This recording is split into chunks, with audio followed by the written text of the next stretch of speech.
The rain hammered against my face like tiny needles, each drop colder than the last. I stood on the front steps of the Hartley mansion, the place I'd called home for 5 years, clutching a single suitcase that held everything I was allowed to keep. The door had just slammed shut behind me. And through the frosted glass, I could see Constance's silhouette turn away, her duty done. 7 days. It had been exactly 7 days since I'd buried my husband. The funeral dress I wore was still black, still the same one I'd worn when they lowered Benedict into the ground. I hadn't had the strength to change into anything else this morning when Felicity handed me the eviction notice with a smile on her face. My fingers were numb, whether from the cold or from shock. I couldn't tell anymore. I want to go back 3 days to the reading of the will. I need you to understand what happened in that room because it changed everything. We sat in the attorney's office in downtown Atlanta, the one with the mahogany furniture and the smell of old books and expensive cologne. Benedict's family attorney, Mr. Pearson, sat behind his desk, looking uncomfortable.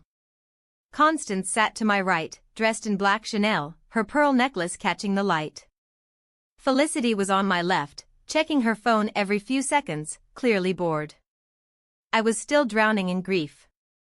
My husband, my kind, brilliant, loving Benedict, had died suddenly from a heart condition nobody knew he had. One moment he was kissing me goodbye before a business trip. The next, I was getting a phone call from a hospital telling me he was gone. Just like that, 38 years old and gone. Mr. Pearson cleared his throat and began reading. I barely heard the first part, the formal language, the legal terms. Then he got to the distribution of assets to my beloved mother, Constance Hartley. I leave the family mansion at 1847, Rosewood Drive, including all furnishings, artwork, and grounds. Constance nodded, satisfied. To my dear sister, Felicity Hartley, I leave my 50 controlling share in Hartley Enterprises along with all associated assets, accounts, and holdings. Felicity actually squealed. She squealed at her brother's funeral, reading like she'd won a game show prize. Then came my name to my wife, Lydia Hartley. I leave the property located in Willow Creek, including the structure and land therein. Silence. Then Felicity burst out laughing. Not a polite chuckle, a full cruel laugh that echoed off the office walls. Willow Creek, she gasped between giggles. That abandoned dump. Oh, Benedict, you were charitable to the end. I looked at Mr. Pearson, confused. I don't understand. What property in Willow Creek? Benedict never mentioned. It's a shack, Constance interrupted, her voice like ice. A horrible little shack in the middle of nowhere that Benedict's grandfather won in a card game decades ago. Nobody's lived there in 20 years. She turned to me with a smile that didn't reach her eyes. But it's yours now, dear. Congratulations. My throat tightened. But what about we lived in the mansion together? Where am I supposed to? The mansion is mine now, Constance said firmly. As it should be. It's a Hartley family home, and you, my dear, are no longer part of this family in any way that matters. That's not fair, I whispered. Benedict is dead. Felicity's voice cut through my protest. She was recording me on her phone. The camera pointed right at my face. And honestly, Lydia, did you really think you'd get everything? You were a waitress when he met you. A waitress? You should be grateful he left you anything at all. I wanted to scream. I wanted to tell them that Benedict loved me, that our marriage was real, that I belonged there. But the words wouldn't come. I just sat there, tears rolling down my cheeks while Felicity kept recording. And Constance looked at me like I was something unpleasant she'd found on the bottom of her shoe. You were always just a poor girl playing dress up in our world, Constance said softly. Benedict was generous to leave you anything at all. The property in Willow Creek has a roof and walls. That's more than many people have. Mr. Pearson looked distinctly uncomfortable. Mrs. Hartley, if you'd like to contest this, she won't contest anything, Constance interrupted. Will you, Lydia? I shook my head. What was the point? Benedict had written the will. These were his wishes. Even dead, even gone, he'd chosen to give me nothing but an abandoned shack while his family took everything else. The betrayal hurt worse than his death. 4 days later, Felicity appeared at my bedroom door with an envelope. Eviction notice, she said cheerfully. You have until tomorrow morning to vacate. I'd start packing if I were you. Felicity, please, I begged. Can't I have a few weeks to figure things out? To find somewhere to the Willow Creek property is somewhere, she interrupted. Mother's being very generous. Actually, she could have you removed today, but she's giving you until tomorrow. I'd say thank you if I were you. That night, I packed everything I owned into one suitcase. 5 years of marriage, and it all fit in one bag. Constance had made it clear that anything Benedict had bought me, the clothes, the jewelry, the books, belonged to the estate. I was allowed my personal items from before the marriage and nothing else. I'd walked through the house one last time, touching the walls, remembering the kitchen where Benedict taught me to make his grandmother's recipe for shepherd's pie, the living room where we danced on our first anniversary, the bedroom where we'd held each other and planned a future that would never come. All gone now. That morning, I'd called a taxi. Constance and Felicity watched from the doorway as I loaded my suitcase into the trunk. As the taxi started to pull away, I heard Felicity laugh and say loudly enough for me to hear, "Good riddance to bad rubbish." The taxi driver asked me where we were going. I gave him the address Mr. Pearson had written down for me, the only address I had left in the world. He looked at me strangely, but put it into his GPS. Willow Creek. That's 3 hours away, ma'am. You sure? I nodded. Where else could I go? I had no family of my own. My parents had died years ago. I had no friends outside the social circle Benedict's family had allowed me to have, and those people had stopped returning my calls the moment Benedict died. I had £200 in my bank account and nowhere else to go. The drive was long. Rain started falling about an hour in and never stopped. I watched the city fade away, replaced by suburbs, then small towns, then nothing but fields and forests. The GPS led us down smaller and smaller roads until we were on a dirt path with grass growing down the middle. Finally, the taxi stopped. The driver turned around, concern on his face. Ma'am, are you sure this is it? I said quietly. Thank you. I paid him with most of my remaining cash and stepped out into the rain. The taxi drove away quickly, kicking up mud, and I stood there staring at what was now my home, a shack. Constance hadn't been exaggerating. Wooden boards covered the windows. The roof sagged in the middle. Weeds grew wild all around it, nearly hiding a broken fence. Paint peeled from the walls in long strips. One shutter hung loose, banging against the siding in the wind. This was what Benedict had left me. This was what I was worth to him in the end. I walked up to the front door, my shoes squelching in the mud. The door wasn't locked. Nobody would want to break into this place. I pushed it open and stepped inside. Darkness swallowed me whole. I woke up on the floor with dust in my throat and tears dried on my face. For a moment, I couldn't remember where I was. Then it all came rushing back. The eviction, the taxi ride, the shack. I'd collapsed just inside the doorway last night and cried until sleep took me. My body ached. The wooden floor had left marks on my skin, and my neck was stiff from using my suitcase as a pillow.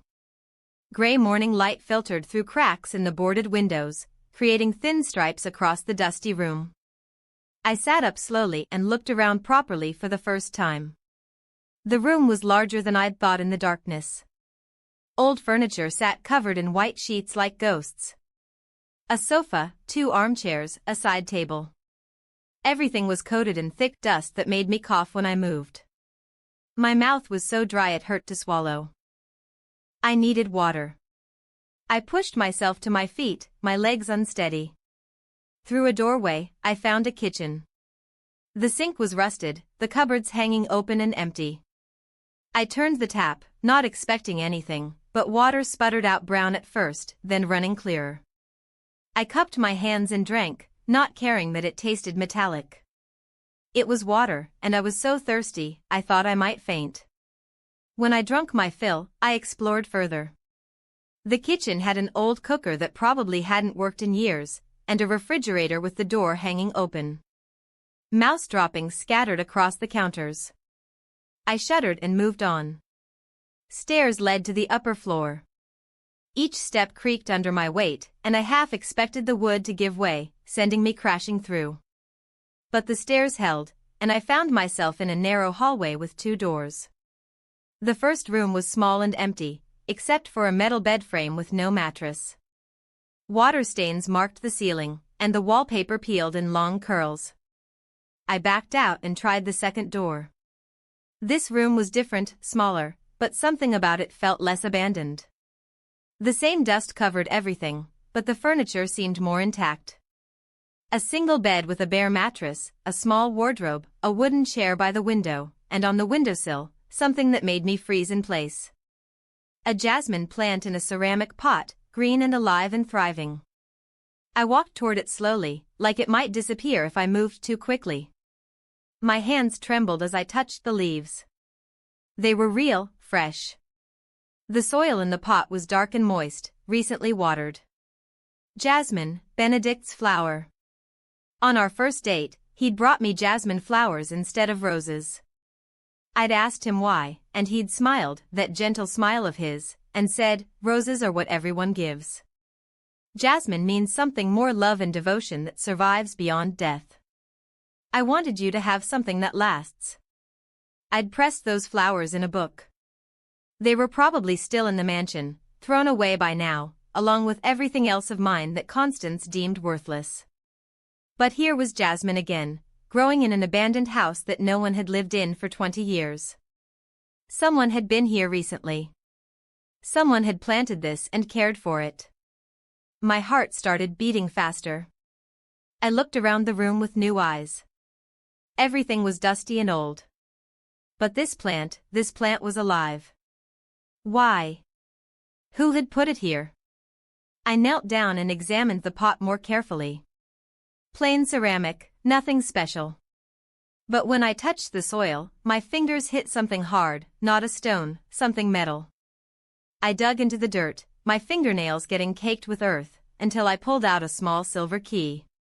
It was tarnished, but solid, with an ornate pattern on the handle. My pulse thundered in my ears. This was deliberate. The jasmine. The key. Someone had left this for me. Benedict had left this for me. I stood up, clutching the key, and started searching the room properly. What would it open? I checked the wardrobe locked, but the key was too small. I tried the bedside table drawers, but they slid open easily, empty inside.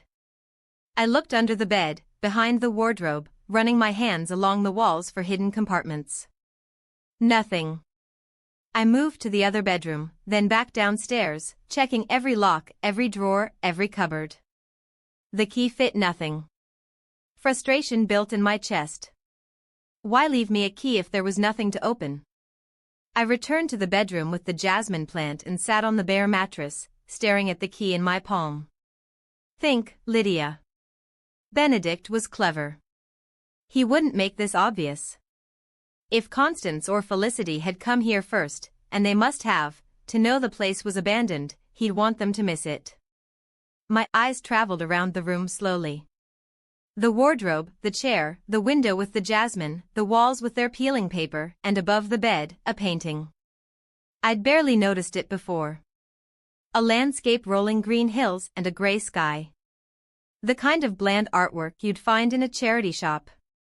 The frame was simple wood, nothing valuable, but it was the only decoration in the entire house in a place stripped bare of everything else. Why would this painting remain? I stood on the mattress and lifted the painting off its hook. It was lighter than I expected. I turned it around, checking the back for a note or a message, but found nothing. Then I looked at the wall where the painting had hung.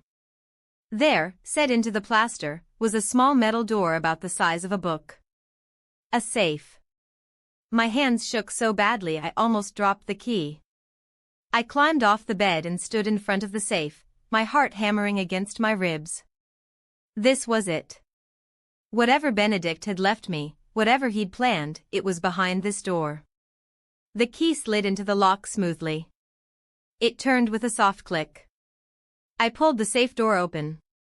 Inside wasn't the fortune I'd half expected. No stacks of money or jewelry. Instead, I found something stranger. 4 bottles of water neatly arranged. 3 tins of beans, a tin opener, a torch, a mobile phone with a charging cable, an envelope with cash inside. I counted it quickly. About £500, and a first-class airplane ticket to London. I picked up the ticket with trembling fingers. The date was 2 days from now. The name on it, Lydia Hartley. Beneath the ticket was a note, folded once. I recognized Benedict's handwriting immediately, the careful, precise letters he always used. My vision blurred with tears as I unfolded it and read, "My darling Lydia, if you're reading this, I'm gone. But I made sure you'd be safe. Go to London. Everything is waiting for you. A number will contact you. Trust no one else. I love you always. B." I sank to the floor. The note clutched to my chest and sobbed. Not from grief this time, but from confusion and a desperate, fragile hope. Benedict had planned this. The shack, the key, the safe. He'd known what his family would do. He'd known. And he'd left me a path forward. But to what? What was in London? Why all the secrecy? The mobile phone suddenly buzzed to life in my hand, making me jump.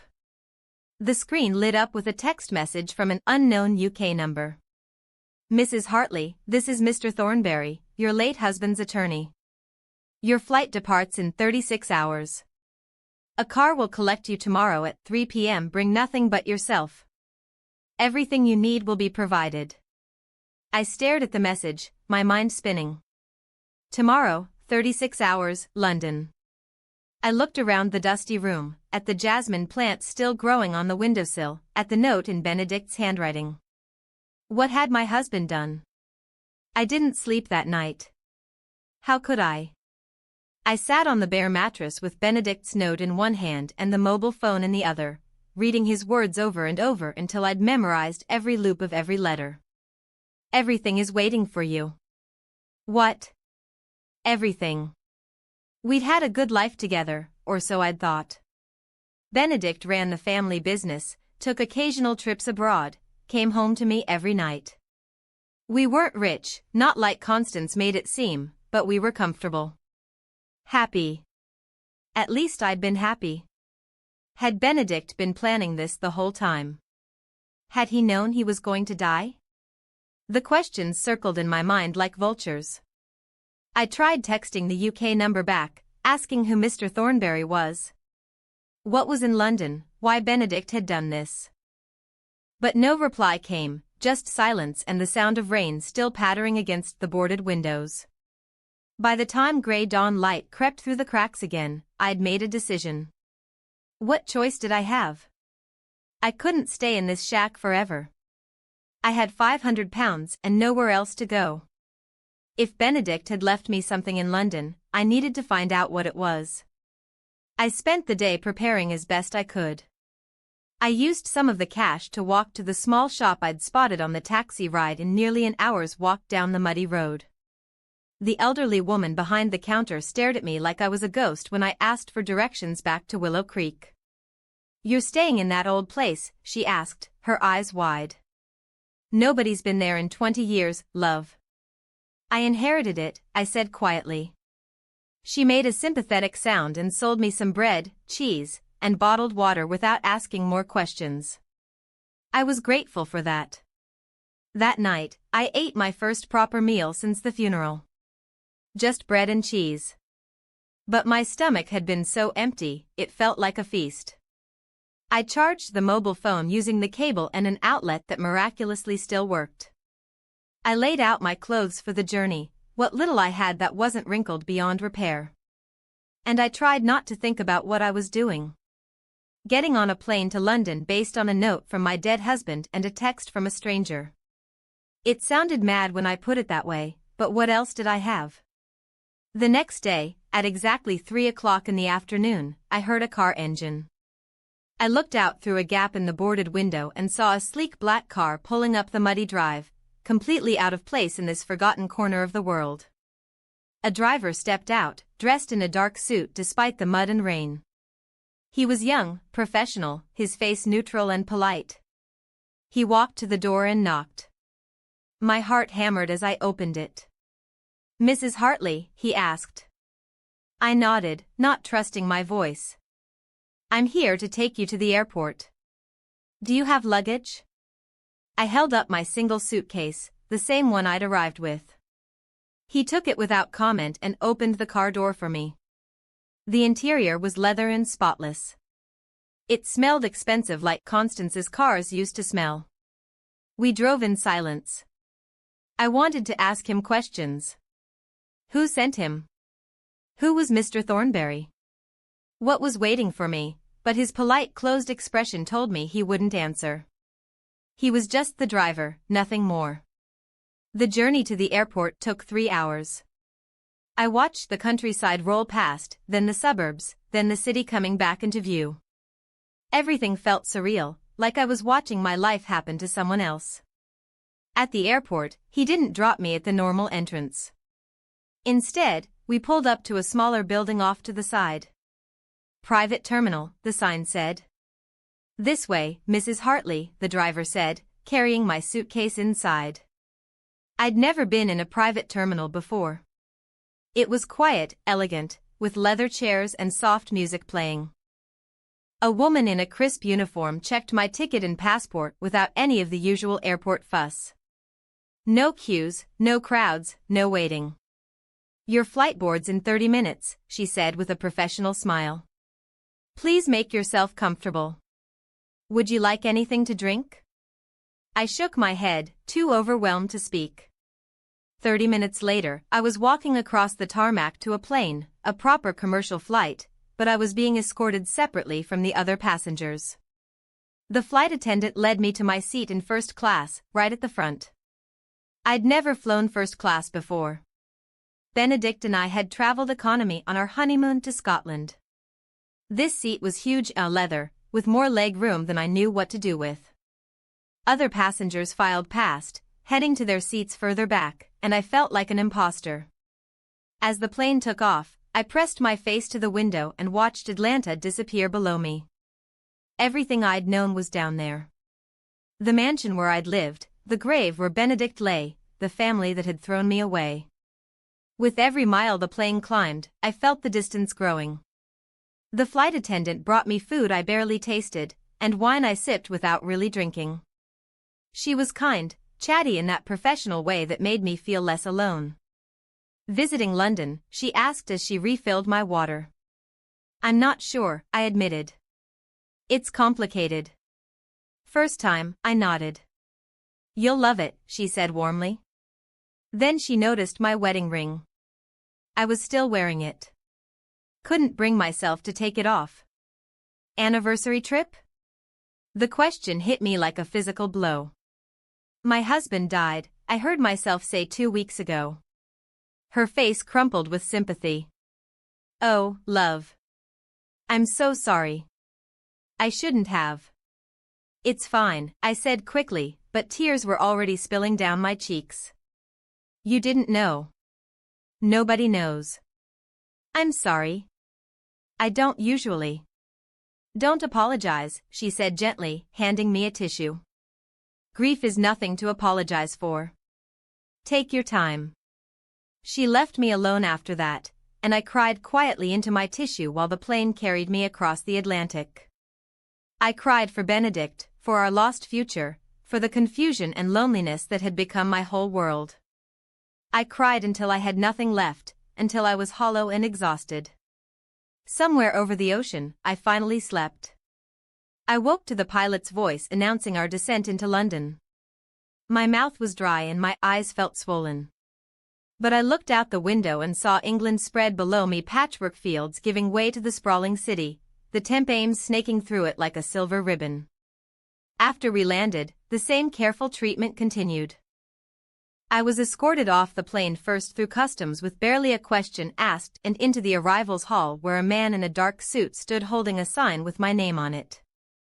"Mrs. Hartley," he said as I approached. "Yes," I whispered. "Welcome to London. I'm to take you to Mr. Thornberry's office."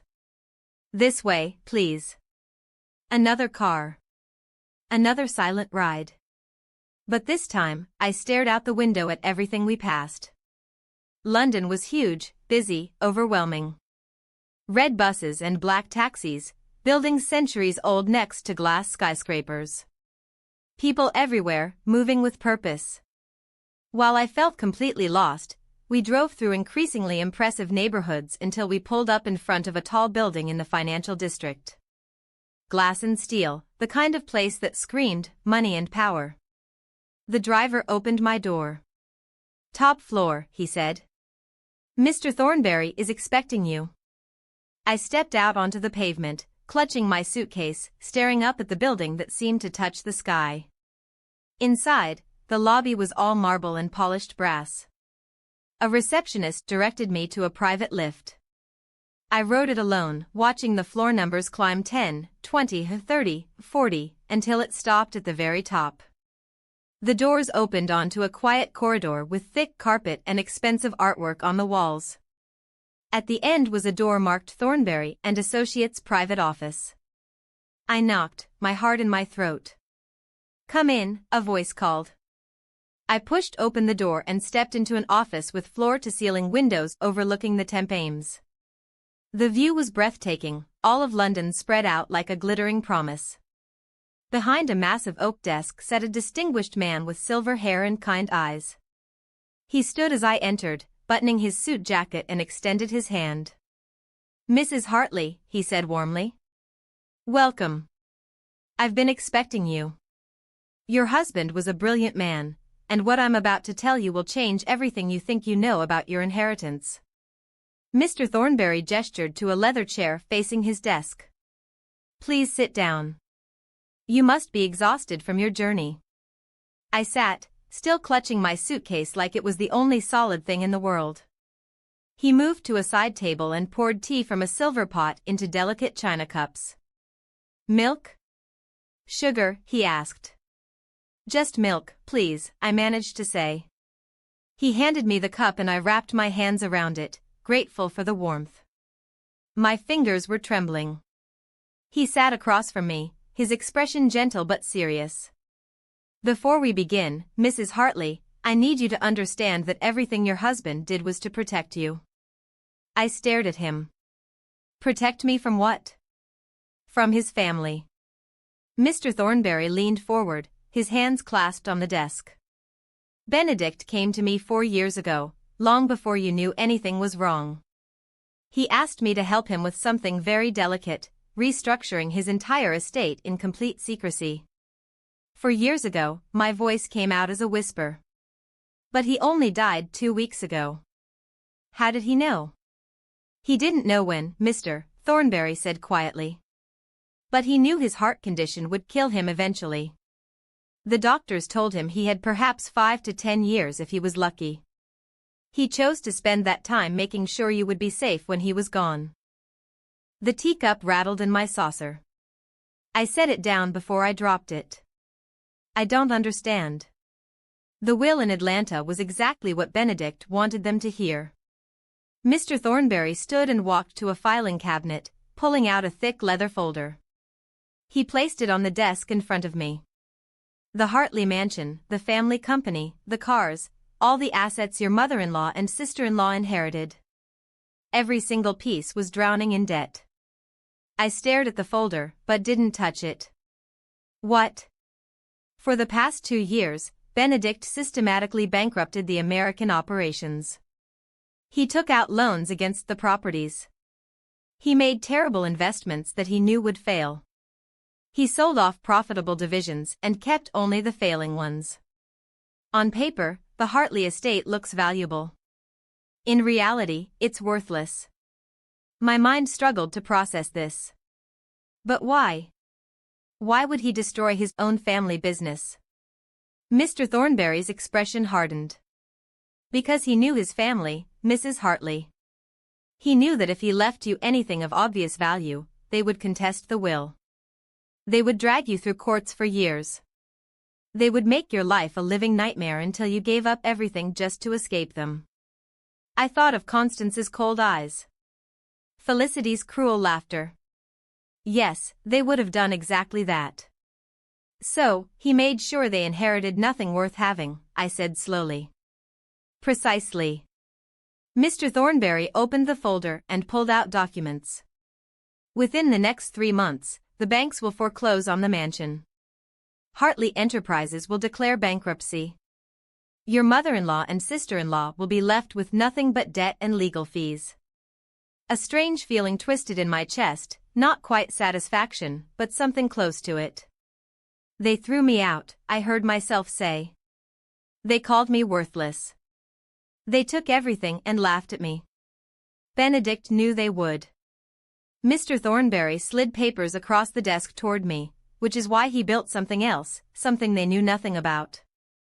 I looked down at the documents, company registration papers, asset statements, bank accounts. The numbers were so large I couldn't make sense of them at first. What is this? I asked. This, Mr. Thornberry said, is DL Global Holdings, a multinational corporation with headquarters here in London and operations in 12 countries, manufacturing, technology, commercial real estate. Your husband built it over the course of 4 years, piece by piece, using shell companies and offshore accounts to keep it completely hidden from his family. I picked up one of the papers with shaking hands. How much is it worth currently? Just over £200 million. The number didn't make sense. It was too big, too impossible. That can't be right. I assure you it is. He pulled out more documents, photographs of office buildings, factories, contracts with companies I'd heard of. Benedict was a brilliant businessman, Mrs. Hartley. When he wasn't constrained by his family's interference and outdated methods, he was unstoppable. He built an empire in secret. But how? How did he hide all this? How did I not know? His business trips, Mr. Thornberry said simply. He told you he was managing Hartley Enterprises operations abroad, didn't he? In truth, he was here building this for you. I felt dizzy. All those trips, Benedict gone for days or weeks at a time. I'd missed him, but I'd trusted him. I'd never questioned. And all along he was building this impossible thing. And it's mine? I asked, my voice barely audible. Mr. Thornberry pulled out one final document and turned it so I could read it. Articles of Incorporation.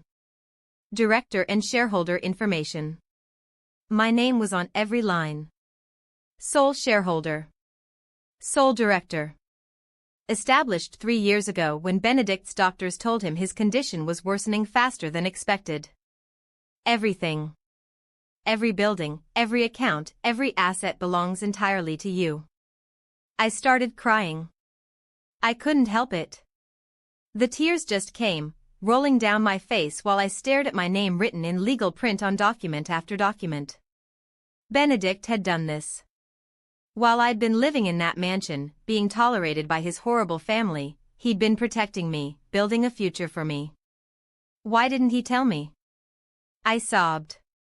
Why did he keep this secret? Mr. Thornberry handed me a box of tissues. He wanted to, he said gently. But if you'd known, you might have acted differently around his family. You might have let something slip or seemed too confident when they tried to diminish you. Benedict needed them to believe you were vulnerable. He needed them to take the bait to grab what they thought was valuable and leave you with what they thought was worthless. The shack, I whispered. The property in Willow Creek was the key. A place so obviously worthless that they'd never contest it, never look at it twice. But Benedict had been there months ago, setting everything up. The safe, the ticket, the instructions. He knew you'd be thrown out. He knew you'd have nowhere else to go. So he left you a path forward. I wiped my eyes trying to compose myself. And the jasmine plant. Mr. Thornberry smiled. The first real smile I'd seen from him. He insisted on that detail. He said you'd recognize it, that you'd know it meant something and start looking. He was right, wasn't he? I nodded, fresh tears spilling over. It was the flower he gave me on our first date. He remembered that until the very end. Mr. Thornberry pulled an envelope from his jacket pocket. He left this for you. He asked me to give it to you only after I'd explained everything else. The envelope was sealed, marked, Lydia, open alone in Benedict's handwriting. Take your time. Mr. Thornberry said, standing. I'll give you privacy. There's a restroom through that door if you need it, and help yourself to more tea. When you're ready, we'll discuss next steps, the company, your position, everything you'll need to know. He left the office, closing the door softly behind him. I sat alone in that beautiful office overlooking London, holding my husband's final letter. My hands shook as I broke the seal and unfolded the pages. His handwriting filled 3 sheets, and I began to read. My dearest Lydia, if you're reading this, then I'm gone, and my plan has worked. You're in London. You've met Thornberry, and you know the truth now. I'm so sorry I couldn't tell you while I was alive. I'm sorry for every secret, every trip away, every moment. I couldn't explain why. I discovered my heart condition 6 years ago, just before I met you. The doctors said I had time, maybe 5 years, maybe 10 if I was lucky. Then I met you and everything changed. You were so beautiful, standing in that cafe with flour on your cheek from the kitchen. You smiled at me like I was just another customer, not a Hartley, not someone who came with expectations and family baggage. For the first time in my life, someone saw just me. I knew I loved you within a month. I knew I wanted to marry you within 3. But I also knew my family would never accept you, not because of anything wrong with you, but because you weren't like them. You had kindness where they had cruelty, warmth where they had ice. I had to stop reading and wipe my eyes. Benedict's words felt like he was in the room with me, speaking directly to my heart. I took a shaky breath and continued, I married you knowing I would die young. I married you knowing my family would try to destroy you when I was gone. That might sound cruel, but I couldn't give you up, Lydia. You were the only good thing in my life, and I was selfish enough to want whatever time we could have together. But I also made a promise to myself. I would not leave you at their mercy. So I built this.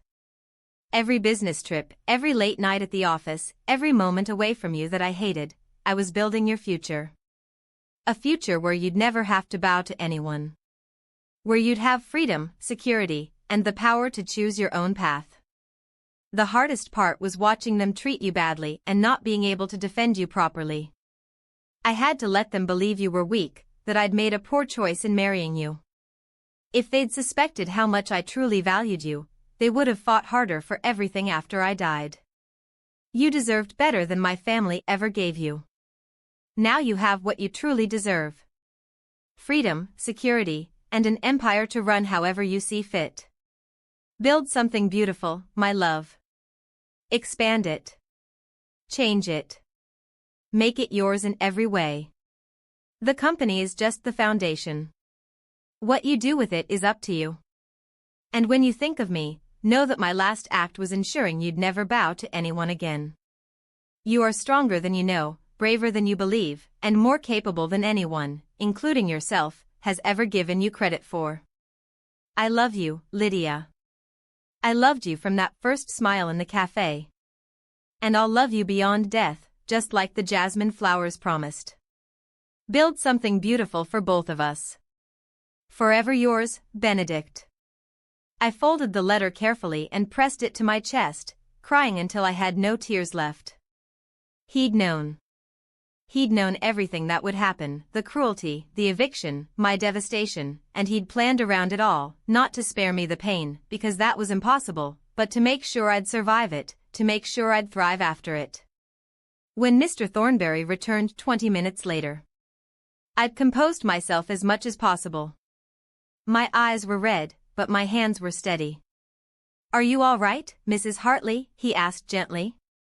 "I will be," I said. And for the first time since Benedict died, I meant it. That day marked the beginning of my new life. Mr. Thornberry spent hours explaining everything, the company structure, the various divisions, the people I'd need to meet. It was overwhelming, but he was patient, breaking everything down into manageable pieces. "You don't have to learn it all at once," he assured me. "We have excellent managers running each division. Your job initially is simply to understand the scope of what you own and to start making decisions about the direction you want to take." Over the following weeks, he introduced me to the company's senior staff. They were professionals, respectful, competent, initially skeptical of the grieving widow who'd suddenly appeared as their new CEO. But Mr. Thornberry had prepared for that, too. "Show them Benedict's vision," he'd advised. "Show them you understand what he built and why. They'll respect that." So, I studied. I read every file, every report, every piece of documentation about DL Global Holdings. I sat in meetings and asked questions, taking notes, learning the language of business that had always seemed so foreign to me. At night, in the beautiful flat Mr. Thornberry had arranged for me in central London, I'd review everything again, pushing through exhaustion because I owed this to Benedict. I owed it to myself. Slowly, things began to change. 3 months after arriving in London, I walked into a board meeting with a proposal, not something Mr. Thornberry had written for me, but my own idea, expanding the company's manufacturing division to include sustainable materials, partnering with environmental organizations, positioning DL Global as an industry leader in responsible business. The board members listened, some were skeptical, but I'd prepared for their objections. I'd run the numbers, consulted with experts, built a solid case. When the vote came, my proposal passed. That night, standing in my office overlooking the Thames, I felt something shift inside me. I wasn't just Benedict's widow anymore, playing a role he'd left for me. I was becoming someone new, someone stronger. Mr. Thornberry knocked on my open door, smiling. "Well done today, Mrs. Hartley. Benedict would be proud." "Thank you," I said, "for everything, for helping me find my way through all of this." "It's been my privilege," he said, then more hesitantly. "There's something you should know." "News from Atlanta," my stomach tightened. "What kind of news?" "The H. Hartley mansion was seized by the banks yesterday. Your mother-in-law and sister-in-law were evicted. The story's all over the society pages. Quite the scandal, apparently." I turned back to the window, watching lights twinkle across the city. I waited for satisfaction, for vindication, but all I felt was a distant sadness. "Where will they go?" "I'm told they've found a small flat to rent. Felicity has taken a job as a sales assistant. Constance is struggling with the adjustment." I thought of Constance's designer clothes, her pearl necklaces, her cruel superiority. I thought of Felicity's laughter as she recorded my humiliation. They'd lost everything, just as Benedict had planned. "Good," I said quietly. Then I surprised myself by adding, "But if they truly become destitute, if they have nothing, let me know." Mr. Thornberry raised an eyebrow. "You'd help them?" "After everything, I'd make sure they survive," I said carefully. "Not for them. For Benedict. He wouldn't want his mother starving on the streets, no matter how horrible she was. But I won't give them luxury. Just survival. There's a difference." He nodded. "Understanding. You're more generous than they deserve." "Maybe." I agreed. "But I'm not them. I won't become cruel just because they were cruel to me." 3 months later, Constance called my mobile. I don't know how she got the number. Her voice was different, smaller, with none of its former venom. Lydia, she said. We need help. Felicity and I, the debts are overwhelming and we have nowhere to turn. I let the silence stretch. Let her feel the weight of asking me the woman she'd thrown out in the rain for mercy. I'll arrange a small monthly allowance. I finally said enough for rent and basic expenses, nothing more. And Constance, if you contact me again asking for more, the allowance stops permanently. Do you understand? Yes, she whispered. Thank you. I hung up without saying goodbye. 6 months after arriving in London, I established the Benedict Hartley Foundation, funding research into heart disease and providing support for families dealing with sudden loss. The board approved it unanimously, and the first grants went out within weeks. Standing at the foundation's launch event, giving a speech to donors and medical professionals, I realized how far I'd traveled, not just in miles from that shack in Willow Creek, but in myself. I spoke confidently about Benedict's legacy, about the importance of the work, about hope for the future. That evening, I returned to my office and found Mr. Thornberry waiting with champagne. To the future, he said, raising his glass. To the future, I echoed. After he left, I sat at my desk as the sun set over London.